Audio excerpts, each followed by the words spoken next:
Okay, good morning, Shalom Aleichem, everybody. Lag Bomer Sameach, Freilich and Lag Bomer. I'm not sure what the appropriate term is, but it's a joyous day on the calendar, Baruch Hashem. And I'm sorry, I'm a few minutes late. We are going to be continuing our learning of Sefer Shmuel today. We'll connect it to Lag Bomer. I didn't want to take a standalone shiur for Lag Bomer. I feel like we're in the middle of a perek. And if we miss a week, we lose a lot of consistency within our learning. And we find ourselves now in the middle of a war. Truth is, the Jewish people are almost always in the middle of a war. For as long as I have lived, right, I think the Jewish people have been on the brink of war the entire time. So we find ourselves right now, the Jewish people are fighting against the Plishtim. The casualties on the side of Klal Yisrael have been enormous. Out of 3,000 initial soldiers, we lost 2,400. And we were not sure what to do next. And then Yonatan, Shaul's son, and his Nosei Caleb, his arms carrier, took things into their own hands, took some signs for God. And last thing we learned was that they went into Plishti territory and started, or the Plishti camp, not their territory, but their camp, and started attacking. And 2 versus the many were winning tremendously. It was a huge miracle. And while this is going on, you have to think of different pictures, right? So you have Yonatan and the Nosei Caleb against hundreds of Plishtim, just decimating them. At the same time, you have Shaul. Does Shaul know what's happening here? No. The Navi goes out of its way to tell us, the Shaul lo yada. Shaul has no idea that this is happening. Again, 600 people in the room, you have 2 guys sneak off. You don't necessarily notice that immediately. He may not know that Yonatan's not there, but that's normal during a battle. When you have a battle or you're getting ready to wage war, you're not fighting the entire time. You're also scouting. So there are people, and we're going to see, that are on high up mountains further away with whatever types of scopes they had back then. I don't know. We have binoculars and more sophisticated things today. They had something those days where they were able to see as far as they could and give them a better range of what they should be doing against the Plishtim, what is on their mind. So it's not uncalled for that Yonatan is not right next to Shaul the entire time. So let's pick up right now with Pasuk Yud Zayin. Vayomer Shaul la'am asher ito pikdu. Ted Zayin. We learned that last week technically, but we'll pick up from there. Vayurat Tzofim l'Shaul b'givat Binyamin v'hinei hamo namog vayilech v'alo. So the Tzofim, the people that are the scouts that are looking out from beyond, tell Shaul that the Plishtim themselves are scattering, they're moving all around, and Namog, they are afraid. If people are running this way and that, and they're not staying in one location, it must be they're afraid. Namogu kol yoshvei Canaan, we say, right? Namogu means the language of England. Vayomer Shaul. So Shaul says to the people, Asherito, Pikduna, Ureu, mi halach me'imanu, Vayifkedu, Vihine ein Yonatan v'nosei Caleb. So Shaul says, let's take an accounting of all the people that we have here. It shouldn't take too long. What is making the Plishtim so afraid? What's getting them so rattled? So he notices and they count and they see that 2 people are not here. It's his son Yonatan and his Nosei Caleb. So, and 2 levels now. Yonatan is Shaul's immediate subordinate, right? When we're talking about war, you listen to rules, and he's a son, right? So whenever we hear a response from a parent to a child who are also working together, doesn't always work out so great in these situations, but how do we, right, when we hear the language, we have to always look at it with these two lenses. Vayomer Shaul Achia, Hagisha Aron Halokim, Ki Aya Aron Halokim Bayomahu, Uvnei Yisrael. So Shaul says to the people that were with him, he says to Achia, Achia is the name of a person. He says to him, bring to me the Aron Elokim. So it doesn't literally mean the Aron Elokim, we're going to see in a second. But left with the Aron, we know the history of the Aron, we learned about it in depth. The Aron was taken captive in a previous war with the Plishtim. Shaul's not asking to take the Aron again, but Shaul's going to do something that is done very, very rarely historically. And that is Shaul is going to want to inquire the Urim V'Tumim as to what to do next. He wants to know where his son is. So he asks Achia to get the Aron. Why the Aron?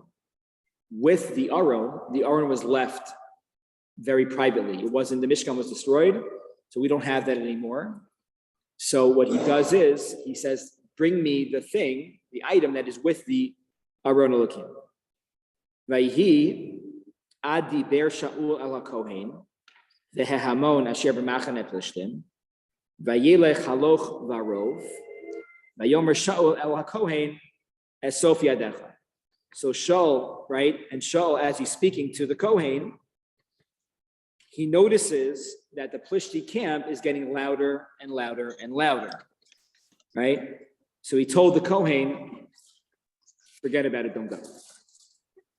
Because if you're going to now travel, maybe they're going to come and kill you, and that's going to be a little bit dangerous. But it's interesting to note that Shaul right now is inquiring about this. Why is this? Yeah, Jules? That was a mistake, sorry. Okay, all good, all good.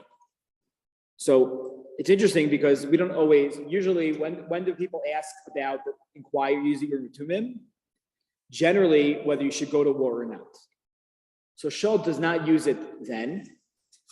He's using it now, a little bit later on. So this may show a lack of confidence that Shaul has in himself. Meaning he was very quick to jump into a war. And now, a little bit later, he's a little bit hesitant about this. Shaul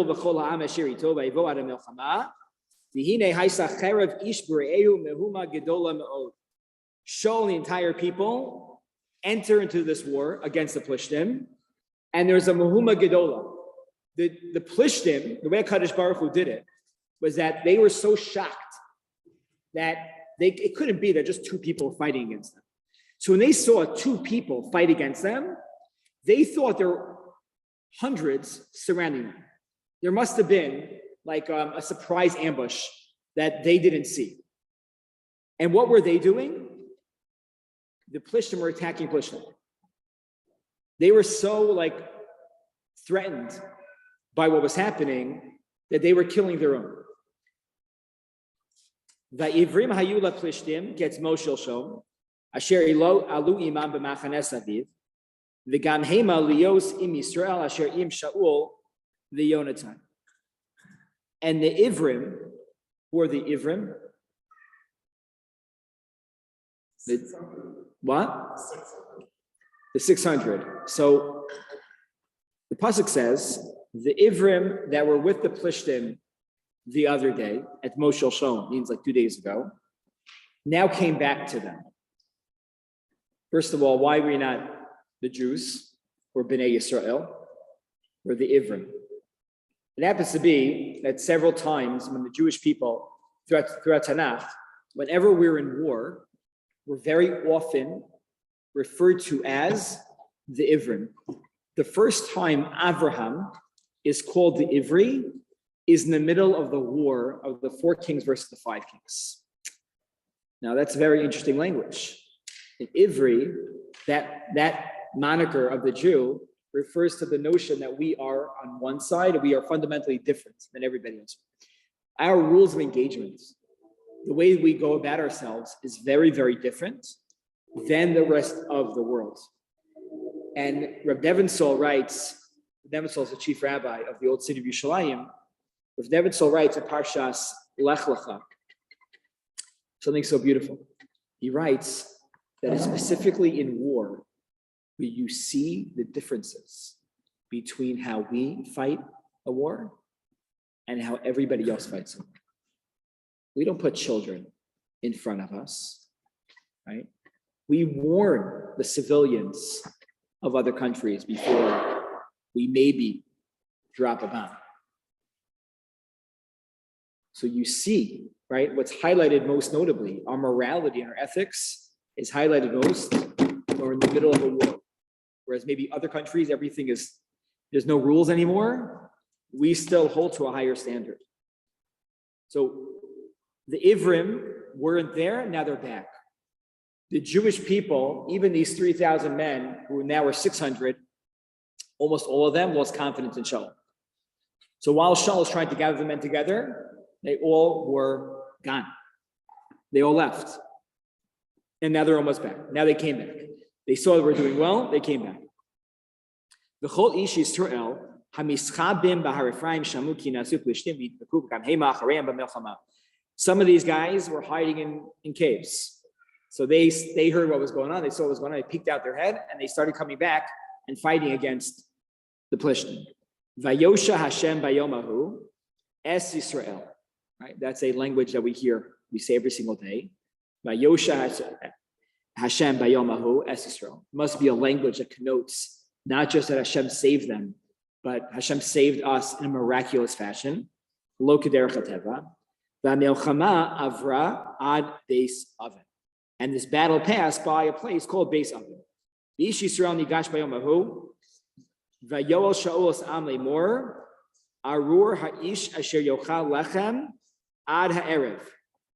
V'nikamti me'oivai v'lo ta'am kol ha'am lachem. So at this moment, the war is essentially over. So what do you do you're the general of the army. How do you show your people that this was miraculous? Or, right, Shaul says the following, Vayoel Shaul as'am. Shaul made a shvuah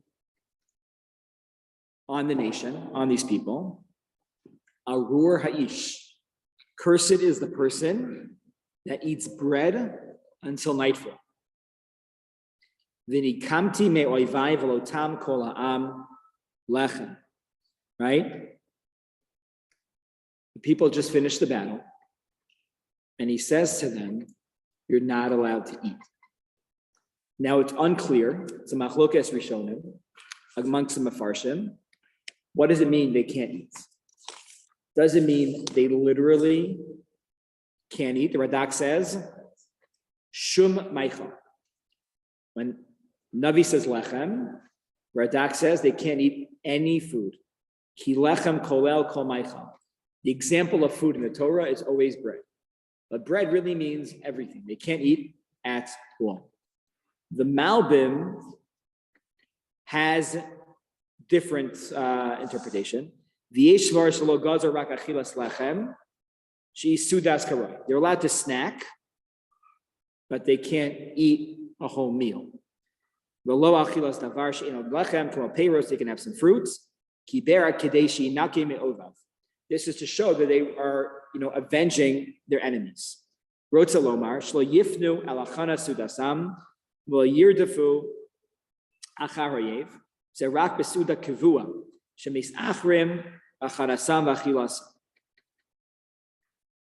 Lo al ti'ima v'achilas minei peiros achilas arayin. Shelo yizbatu b'zeh min ha'macham. They shouldn't focus now on their food because they still need to finish up the battle.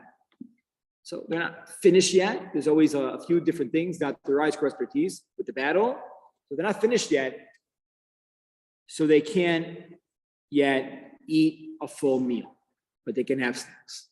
Isn't it also that they should be celebrating killing other people that were made the sheds?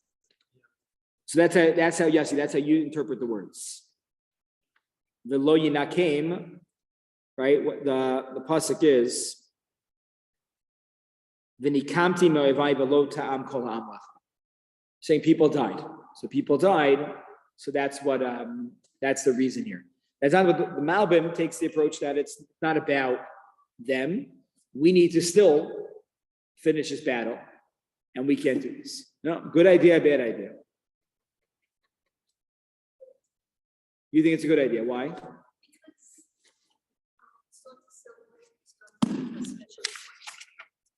It really wasn't people that won this war. You have to remember, we're not done. You can't just put this part out. We do this on our own. Think for a minute. No. Yeah, but I think that's my difference. Because then the war is going to continue. Why should they be a weakened state from that? There's a difference between partying and just giving yourself like reinforcement by like a drink or something. And what happens next when Yonatan eats a little bit and like he says, his eyes look up and goes, look how more refreshed and more quiet I am because I had a little something, a pick me up kind of thing. It's not like he even sat down to a meal. He just had a little bit of something to speak to, Good idea. Timing was off. Right? Terry says there was famished, so I had eaten like this for a while, so we're very hungry. So eating something is not necessarily the same. Right? The Torah goes out of its way that when the Jewish people were battling, conquering the land in Sefer Yeshua, they were allowed to eat tray food. Parshas for A, it's a fascinating episode to understand. What's the understanding of that? When people are in the middle of a battle, you're starving. Right? I ran a marathon once in my life, a half marathon. I'm not going to say a whole marathon. You're not eating because your brain's not telling you. Your body's not saying I'm starving because like I'm celebrating. I'm starving because if I don't eat, I'm gonna go to the hospital. Right? That's why you're eating. So this is a very good idea, right? We have Tainus Esther, for example, is a celebratory fast day, recognizing that we survived and we won the battle, and the enemies of our people did not destroy us. Here, it's not only that Shaul made a fast, but he cursed anybody that would eat. Anybody that eats is going to be cursed. So now what's going to happen next? The Yonatan, Pasuk Kaf Vav.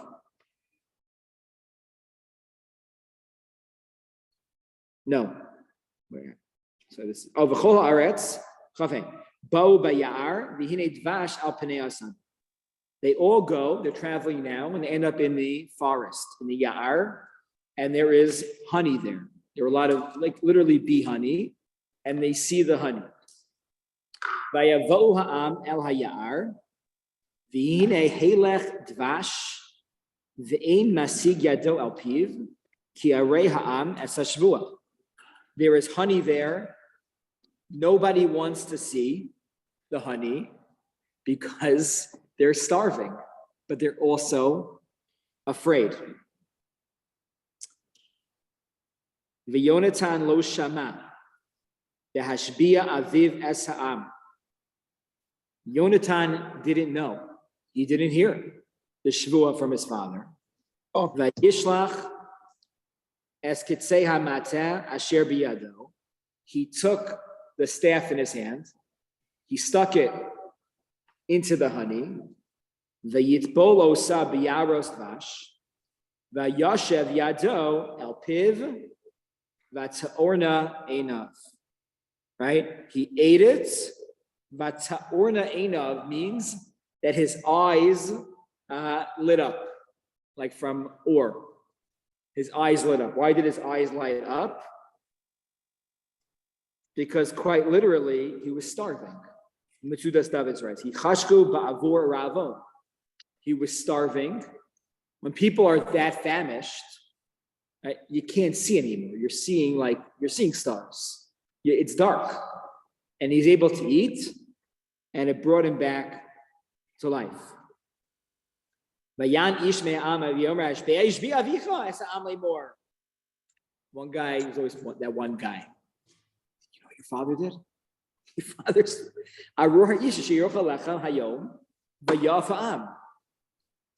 everybody is like, oh my gosh, I can't believe this is happening.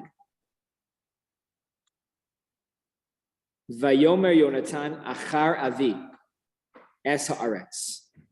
My father has distressed the land. What does that mean? My father distressed the land. My father made a big mistake. Re'una ki oru einai ki ta'amti ma'at dvashla. See, right? That my eyes are now cursed because my father messed up. Right? So you're Shaul. What do you do here? No, you're Shaul. How do you respond to this?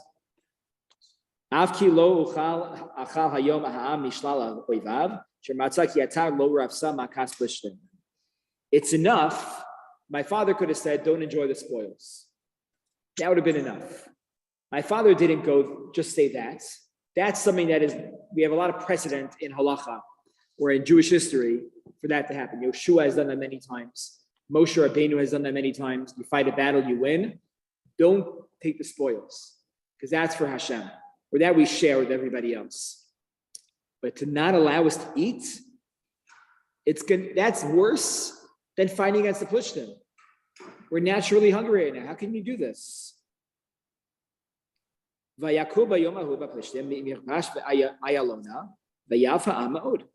people killed the Plishtim from Michmash until Ayalon, and we're exhausted. How can it be? So what you do see here is we're poking holes at the leadership of Shaul. Not to say that anybody is ever perfect, but we are now like poking holes in his leadership, on what his leadership is supposed to be, right? And it's coming from a few different traits. One is impatience, right? That is a major midah that we've seen come up several times. That Shaul is very quick. He has an idea and he wants to develop it right away. He wants to do it immediately. Shmuel says to wait a little bit. I'm not going to wait. Here, now already, his son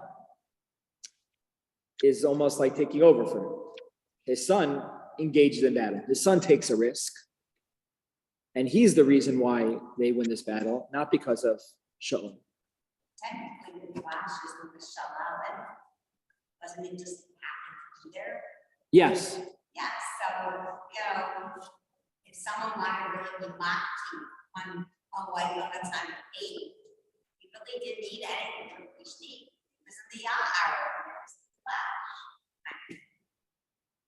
flash. 100%. 100%. It's like you're walking through and you find a berry that's not poisonous. So Rabbi. that's what Yonatan was saying. If you're going to make a gzeira against all the food, it should be only against the shalal and not against this. Yonatan himself, the Malbim is saying, is even giving reason as to why I shouldn't be responsible for this. I didn't know. It was a bad idea to begin with. I was sick. I couldn't see.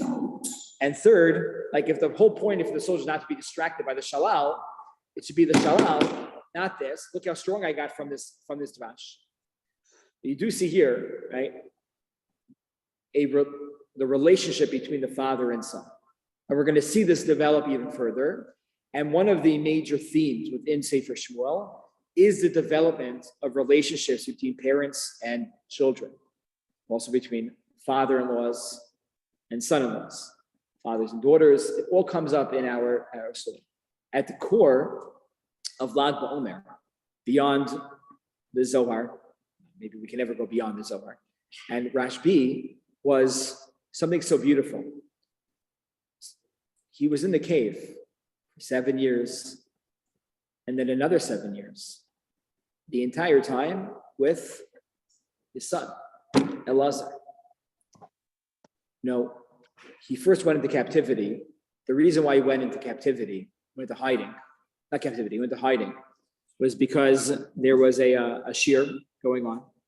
And Rishon Bar Yochai, one of his colleagues, started praising the Romans. And Rishon Bar Yochai just said things as they were. Maybe he changed later in his life. We discussed that at Shalosh Shudas this past week. That maybe he developed differently. But at the beginning of his life, he saw things as they were. And he said the Romans aren't such a good people. The Romans care only about themselves. They don't care about us. They only use the Jewish people to help us develop whatever they need for their strength, their prowess.